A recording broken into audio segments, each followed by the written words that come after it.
awesome is that? This thing's friggin' huge. So I want to do a quick video on grand openings. I opened 2 stores last year.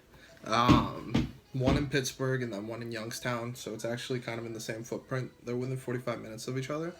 I've got 3 stores opening in 2018. Hanover, Pennsylvania, Camp Hill, Pennsylvania, and Millersville, Maryland. And those should be happening soon. And so one thing I've gotten decently good at is grand openings. And so I just want to go through some tips on how to plan for a really good grand opening of a new business. So first and foremost, you have to budget for it. And I always allocate a lot of the budget towards Facebook ads because it's just the easiest way to get the word out, especially since you can create an event through your Facebook page. And the event is actually really good at gaining awareness for the actual event. But that once you have that budget set for things that you're going to do for the grand opening, and then you start planning around that, and then you can determine what kind of the ancillary things are you're going to do for the grand opening,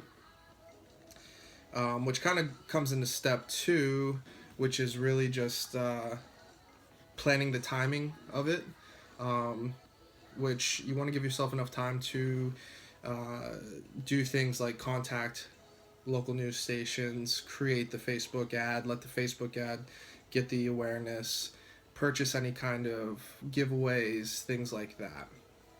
So tip number 2 is just make sure you give yourself plenty of time to develop the grand opening appropriately. Don't say, hey, we're going to do it 2 weeks from now. It's not going to be as good as if you give yourself 2-3 months to prepare for that grand opening.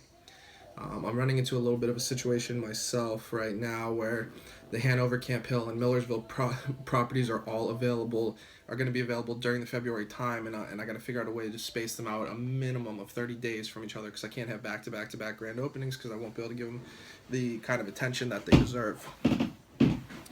So the step 3 is really just like knowing who you reach. Now, for me, it's a little bit different because my business is really location driven. So my target, like boosting posts, still works fantastic for me. It doesn't work so great for other people these days, but boosting posts for me actually works pretty well because I just go by zip code. One thing that my industry is tied down by is geographic location. So it doesn't matter, if I could give away free oil changes and literally there's a certain geographic point where it just doesn't make sense for someone to drive and get a free oil change. So it doesn't matter.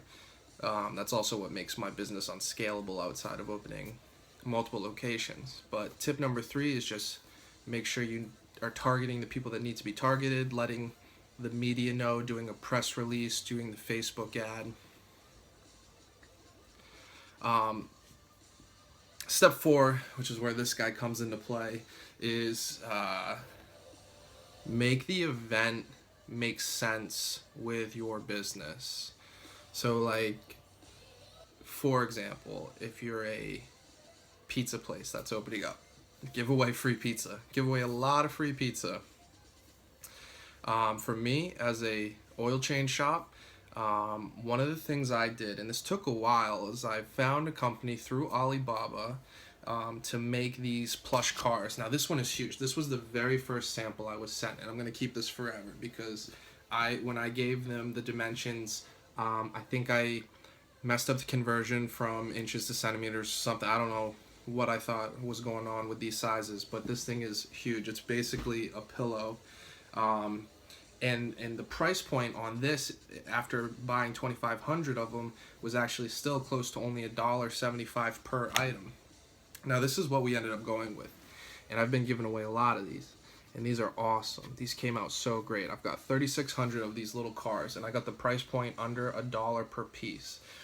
And I was able to not only have these as a giveaway for the grand openings, but they've turned into a branding play and a marketing play.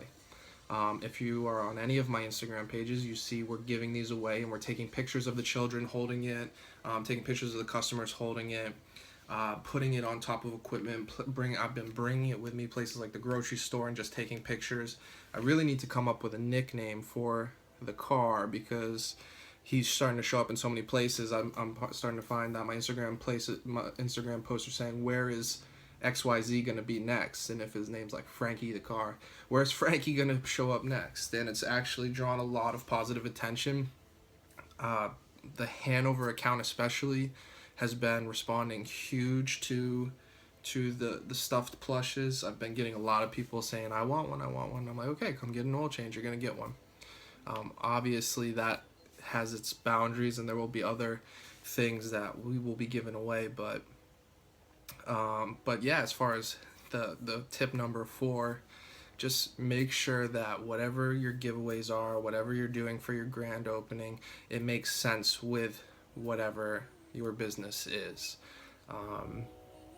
If you're a seafood restaurant, you don't have a pizza party. If you're a vape shop, you're not gonna give away, I don't know, cigarettes or cigars.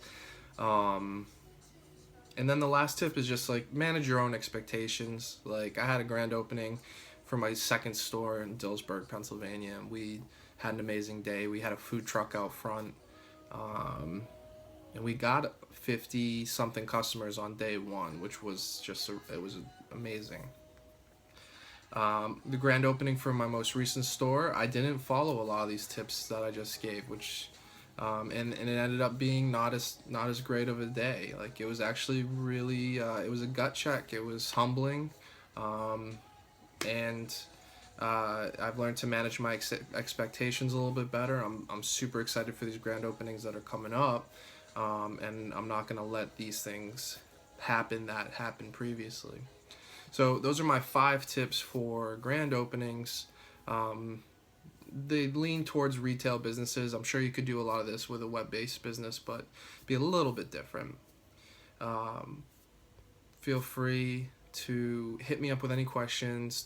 My Twitter account's kind of blowing up lately. I'm getting